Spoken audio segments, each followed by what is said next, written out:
اللہ میری دوڑ تیری طرف ہے، چاہے میرے کام مخلوق کے راستے سے بنا یا براہ راست بنا، میں ان مخلوق اور میں محتاجوں کی پلٹن کے پیچھے نہیں چلتا۔ بسم اللہ الرحمن الرحیم۔ رمضان المبارک کی ہر گھڑی، ہر منٹ اور سیکنڈ کو غنیمت سمجھنا چاہیے۔ جتنا ممکن ہو اس ماہ میں نیک سے نیک کام کر لیں اور ثواب پر ثواب کمائیں۔ پھر رمضان میں بھی آخری 10 دن کی اہمیت بہت زیادہ ہے۔ رمضان المبارک کے آخری 10 دن جس کو عشرہ اخیرہ کہا جاتا ہے، اس میں اعتکاف بھی کیا جاتا ہے۔ رحمت کائنات صلی اللہ علیہ وسلم ہر سال انہی دنوں میں اعتکاف فرماتے تھے، اور آپ کی بیویاں بھی اعتکاف کرتی تھی۔ آپ صلی اللہ علیہ وسلم کے وصال کے بعد آپ کی بیویوں نے اعتکاف کا اہتمام فرمایا۔ اعتکاف میں بڑا فائدہ یہ ہے کہ اس میں انسان یکسو ہو کر اپنے اللہ سے لو لگائے رہتا ہے، کیونکہ رمضان کی آخری 10 راتوں میں کوئی نہ کوئی رات شب قدر بھی ہوتی ہے، اس لیے اعتکاف کرنے والوں کو عموماً وہ بھی نصیب ہو جاتی ہے۔ اعتکاف کرنے والے کا تمام وقت یعنی دن رات کے 24 گھنٹے عبادت میں شمار ہوتے ہیں۔ معتکف گناہوں سے محفوظ رہتا ہے، معتکف فرشتوں کے مشابہ ہو جاتا ہے، کیونکہ اس کے 24 گھنٹے عبادت میں شمار ہوتے ہیں۔ اعتکاف کے لیے چونکہ مسجد شرط ہے اور مسجد اللہ کا گھر ہے، اس لیے معتکف اللہ کا مہمان ہوتا ہے۔ معتکف اپنی تمام حاجات دنیاوی اور امور دنیاوی سے فارغ ہو کر اپنے آپ کو بالکل لیا عبادت اور رضا جوئی مولا کریم کے لیے سونپ دیتا ہے۔ معتکف دیگر عبادات کے ساتھ نماز با جماعت کا بڑا خیال رکھتا ہے، اور یہ یعنی ایک نماز کے بعد دوسری نماز کا انتظار کرنا نہایت ہی محبوب عمل ہے۔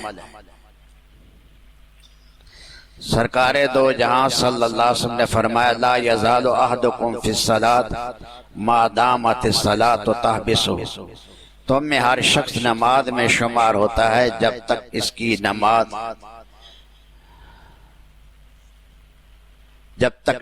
اس کو روکے رکھتی ہے۔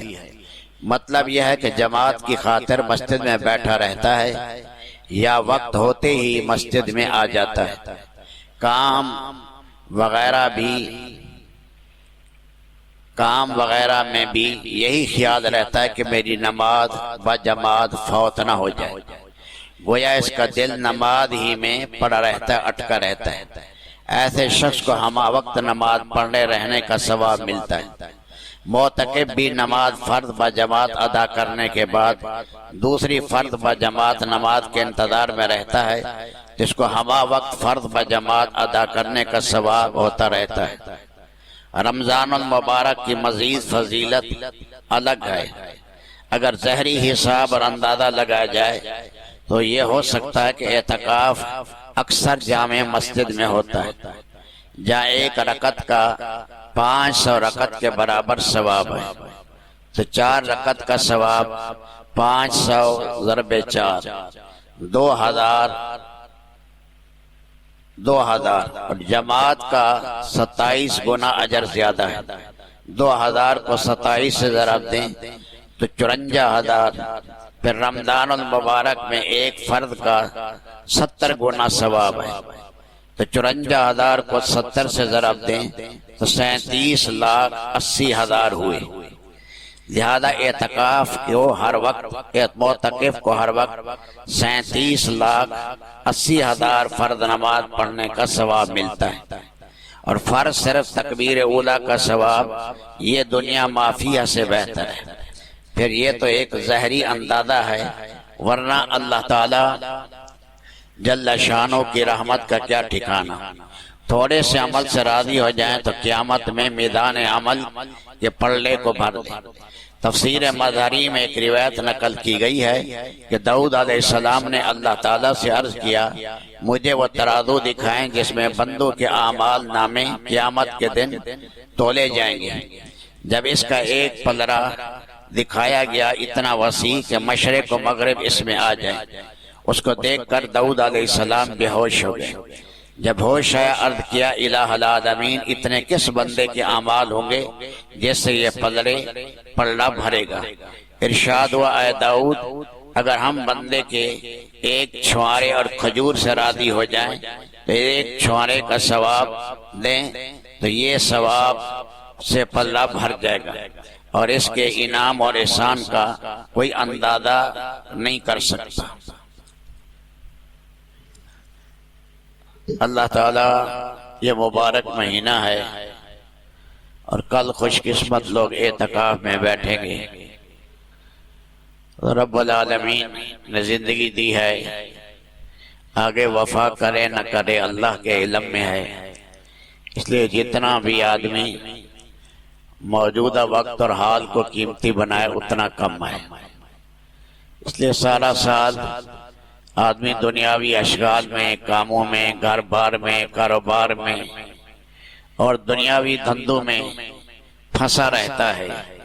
یہ 9 دن ہیں یا 10 دن ہیں یکسوئی کے ساتھ مالک کی دربار میں لگائے تاکہ سارا غفلتیں، ساری سیاہیاں، ساری خواہشات کے جذبے یہ سارے کچل جائیں، صاف ہو جائیں اور نورانیت پیدا ہو جائے، اللہ کا قرب ہو جائے، نور ایمانی کا وہ جذبہ ہو جائے، یہ سارا سال آدمی کو نیک اعمال پر لے کر چلیں۔ اللہ تعالی ہمیں ہر گھڑی اور ہر منٹ کو قیمتی بنانے کی توفیق دی۔ اللہم صلی علی سیدنا محمد وعلی آل سیدنا محمد وبارک وسلم۔ ربنا آتنا فی الدنیا حسنہ وفی الآخرۃ حسنہ وقنا عذاب النار۔ رب اغفر وارحم وانت خیر الراحمین۔ اللہم انا نعوذ بک من جہد البلاء ودرک الشقاء وسوء القضاء وشماتۃ الاعداء۔ نحن اذلاء فاعزنا، نحن الفقراء فارزقنا۔ اللہم نسألک فجاءۃ الخیر ونعوذ بک من فجاءۃ الشر، نسألک تعجیل عافیتک ودفع بلائک، نعوذ بک من الماسم والمغرم ونعوذ بک من ارذل العمر۔ وصلی اللہ تعالی علی خیر خلقہ محمد وآلہ۔ اللہ میری دوڑ تیری طرف ہے، چاہے میرے کام مخلوق کے راستے سے بنا یا براہ راست بنا، میں ان مخلوق اور میں محتاجوں کی پلٹن کے پیچھے نہیں چلتا۔